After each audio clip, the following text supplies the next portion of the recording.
صلوات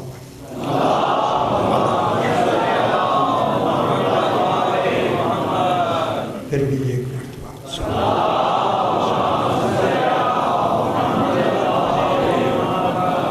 ذرا بلند تر سے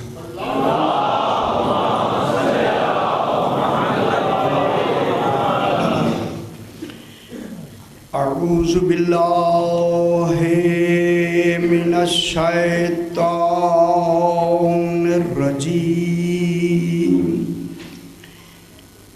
بسم اللہ الرحمن الرحیم الحمد للہ رب العالمین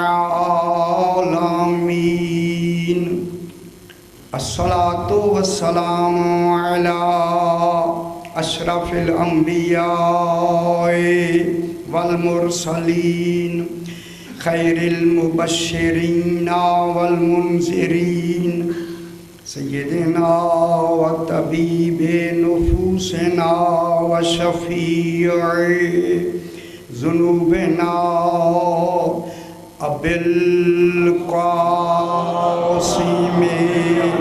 محمد وآلہ الطیبین الطاہرین المعصومین صلوات اللہ علیہم اجمعین اما بعد بسم اللہ الرحمن الرحیم هو فاعل لا بمعنى الحركات والآلات صلوات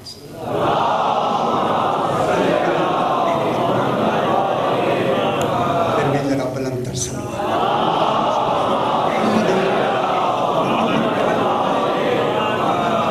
سرکار امیر المومنین علیہ السلام کے خطبہ توحید پہ ہم ان جملوں پہ پہنچے ہیں کہ سرکار توحید کے کمال کو بیان کرتے کرتے اس جملے پر پہنچتے ہیں کہ ہوا فاعل، وہ فاعل فعل کرنے والا ہے، فاعل سبحان اللہ۔ کل بھی اسی پہ تھوڑی سی بحث ہوئی، ہوا فاعل، علیہ السلام فرماتے ہیں کہ وہ فاعل ہے۔ کیسا فاعل ہے؟ لا بمعنی الحرکات، وہاں حرکات کے ذریعہ فعل نہیں ہے، وہاں فعل تو ہے مگر فعل میں حرکت نہیں۔ خدا جانے وہ کیسا فعل ہے جو بلا حرکت ہے، یہ ایک عجیب ہے، فعل بھی ہے اور اس فعل میں حرکت بھی نہیں۔ فرمایا کہ جیسے کوئی ذہنی حرکت ہو، ذہنی حرکت وہ بھی نہیں ہے کیونکہ وہ خالق ذہن ہے، اور نہیں فرما رہا۔ وہاں ہماری طرح جو حرکت ہوتی ہے پہلے وہ ذہن میں ہوتی ہے، وہاں یہ ذہنی حرکت نہیں ہے۔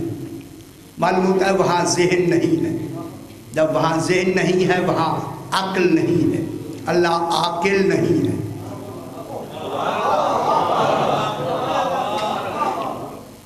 کیا کہہ رہے؟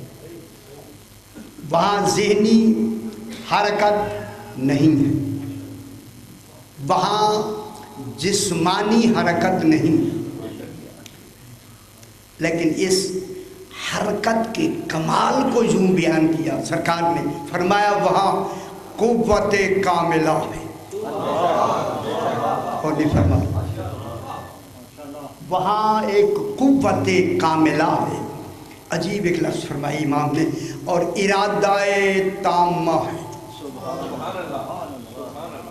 اس ارادہ تامہ کے تحت فاعل ہے، اور قوت کاملہ کے تحت فاعل ہے، قوت بھی ہے اور اس میں ارادہ بھی ہے، لیکن اس ارادے میں حرکت بھی نہیں ہے، حرکت نہیں ہے.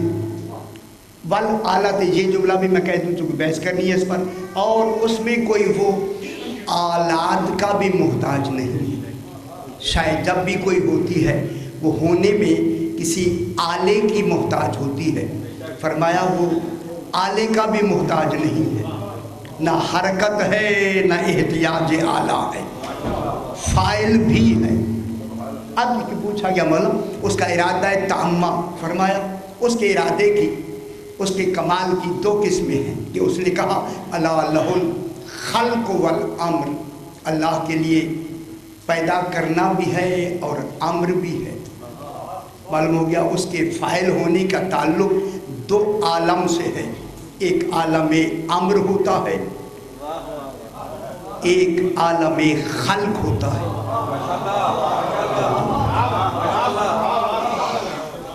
ایک عالم امر ہوتا ہے، ایک عالم خلق ہوتا ہے.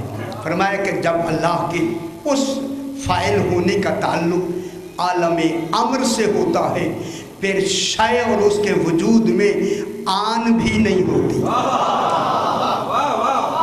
وہاں وہی شے اور وہی وجود،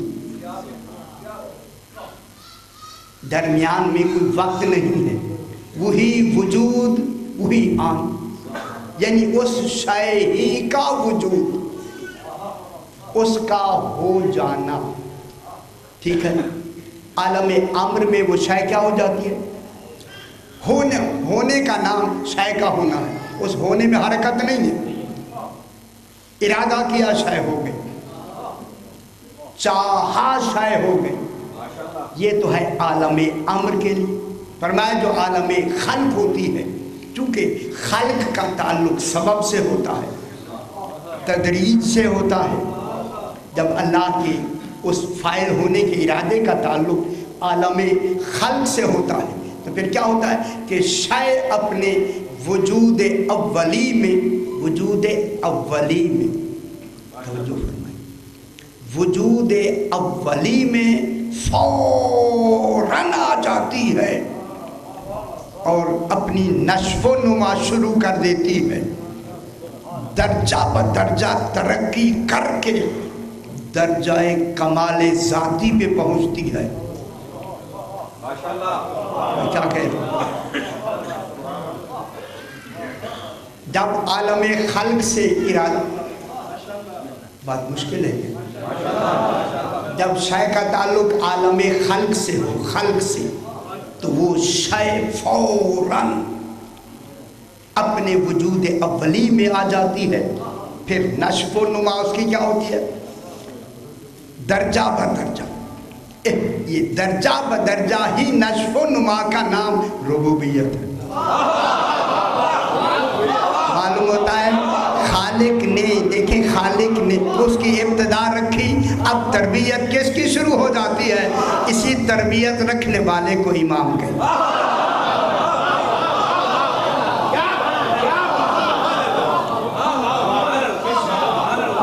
درجہ بدرجہ ترقی دینے والا ربوبیت کسے کہتے ہیں؟ کسی شے کو درجہ بدرجہ ترقی دے کر کمال ذاتی تک پہنچانے کا نام ربوبیت ہے. چونکہ درجہ بدرجہ کیفیتیں ہیں، درجہ بدرجہ حالتیں ہیں، وہاں خالق نہیں ہوگا. درجہ بدرجہ کمال تک پہنچانے کے لیے، تو کمال تک پہنچانے کے لیے کون ہوگا؟ جو مربی عالمین ہے. مربی عالمین کون؟ ارادہ خالق کا ہوتا ہے، تکمیل امام کا. اصل فاعل خالق ہے، اس کو کمال تک پہنچانے والا کون ہوتا ہے؟ ہر سبب اس کا جو سبب درجے میں درجے میں جو بھی سبب ہوتا ہے وہ سبب مہیا کون کرے گا؟ امام. اور اس کے لیے تدریج چاہیے، اس کے لیے وقت چاہیے، اس کے لیے زمانہ چاہیے. اس زمانے کے جتنے پروسیس ہیں وہ کون مہیا کرے گا؟ امام زمانہ. اور اس کو کمال تک، کمال ذاتی تک پہنچا کے پھر اسے کمال صفاتی تک پہنچائے گا. اس کا کمال صفاتی ہی کمال مربی کے کمال کو بتائے گا.